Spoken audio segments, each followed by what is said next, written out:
Hello everyone, welcome to అమ్మా diaries 89. ఈరోజు మన కిచెన్లో ప్రసాదంగా పెట్టే పరమాన్నం సింపుల్గా ఎలా తయారు చేయాలో చూద్దాం. మనకి ఏ ఫెస్టివల్ అయినా ఇంట్లో ఫంక్షన్ అయినా మొదట నైవేద్యంగా పెట్టేది ఈ పరమాన్నం. ఈ పరమాన్నం నేను ప్రెషర్ కుక్కర్లో చేస్తున్నాను. 1/2 కప్పు వరకు పెసరపప్పు తీసుకొని లో ఫ్లేమ్లో కలర్ చేంజ్ అయ్యేంత వరకు వేయించుకోవాలి. ఇలా బ్రౌన్ కలర్కి చేంజ్ అయిన తర్వాత ఇందులో 1/2 కప్పు పెసరపప్పు యూస్ చేశాను కదా, 1/4 కప్పు వరకు రైస్ తీసుకోవాలి. అలాగే 1 స్పూన్ వరకు శనగపప్పు తీసుకొని బాగా వాష్ చేసిన తర్వాత ఇందులో 2 కప్స్ మిల్క్, అలాగే 3 కప్స్ వరకు వాటర్ తీసుకున్నాను. ఇక్కడ మిల్క్ 3 కప్స్, వాటర్ 2 కప్స్ అయినా తీసుకోవచ్చు. ఆ తర్వాత ఒక బౌల్లోకి 2 స్పూన్స్ వరకు సగ్గుబియ్యం తీసుకొని వాటిని బాగా వాష్ చేసుకొని ఈ ప్రెషర్ కుక్కర్లో మిడిల్లో పెట్టుకొని లిడ్తో కవర్ చేయాలి. ఇలా బౌల్ పెట్టడం వల్ల పాలన్నవి బయటికి ఎక్కువ రాకుండా ఆ బౌల్లో ఉండిపోతాయి. హై ఫ్లేమ్లో 3 విజిల్స్ వచ్చేంత వరకు ఉడికించుకోవాలి. అలా రైస్ ఉడికేలోపు మనం పక్కన ఒక బౌల్లోకి 2 స్పూన్స్ వరకు నెయ్యి తీసుకొని అందులో కట్ చేసిన బాదం పలుకులు అలాగే జీడిపప్పు పలుకులు యాడ్ చేసి దోరగా వేయించుకోవాలి. లో ఫ్లేమ్లోనే వేయించుకోవాలి. హై ఫ్లేమ్లో పెడితే ఇవి మాడిపోతాయి. ఇవి సగం వరకు వేగిన తర్వాత ఇందులో 1 స్పూన్ వరకు ఎండు ద్రాక్ష యాడ్ చేసుకొని వీటిని గోల్డెన్ బ్రౌన్ కలర్ వచ్చేంత వరకు వేయించుకోవాలి. చూసారు కదా, ఇలా వేగిపోయాయి మనకి డ్రై నట్స్. ఇప్పుడు స్టవ్ ఆఫ్ చేసుకొని వీటిని పక్కన పెట్టుకుందాం.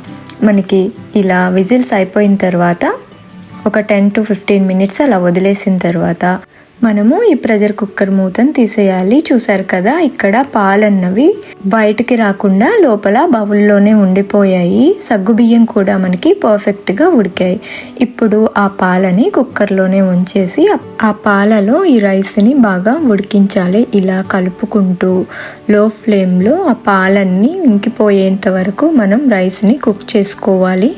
ఇప్పుడు మనము రైస్లోకి 1/2 టీ స్పూన్ వరకు సాల్ట్ యాడ్ చేసుకోవాలి. సాల్ట్ యాడ్ చేసుకోవడం వల్ల మనకి స్వీట్ అన్నది బ్యాలెన్స్ చేస్తుంది రైస్లో.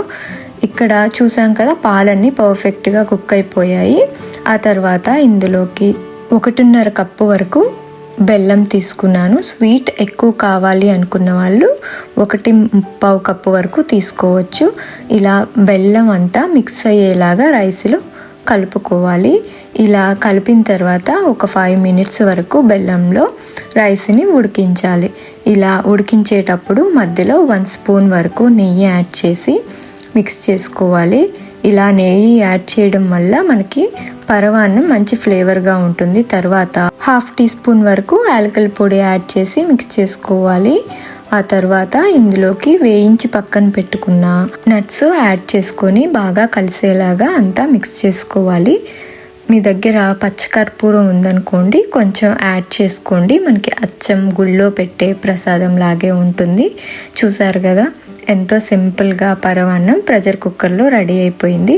ఇది 3 to 4 అవర్స్ వరకు ఇలాగే ఉంటుంది కన్సిస్టెన్సీ. తర్వాత కొంచెం లైట్గా గట్టిపడుతుందండి, అంతే. ఈ ఫెస్టివల్ సీజన్లో మీరు ఒకసారి ట్రై చేసి మీకు ఎలా వచ్చింది అని కామెంట్ సెక్షన్లో కామెంట్ చేయండి. మీకు ఈ వీడియో కనుక నచ్చినట్లయితే మీ ఫ్రెండ్స్ అండ్ ఫ్యామిలీ మెంబర్స్కి షేర్ చేయండి. అలాగే సింపుల్ టేస్టీ రెసిపీస్ కోసం అమ్మా డైరీస్ 89 ఛానల్ని సబ్స్క్రైబ్ చేసుకోండి. Thanks for watching.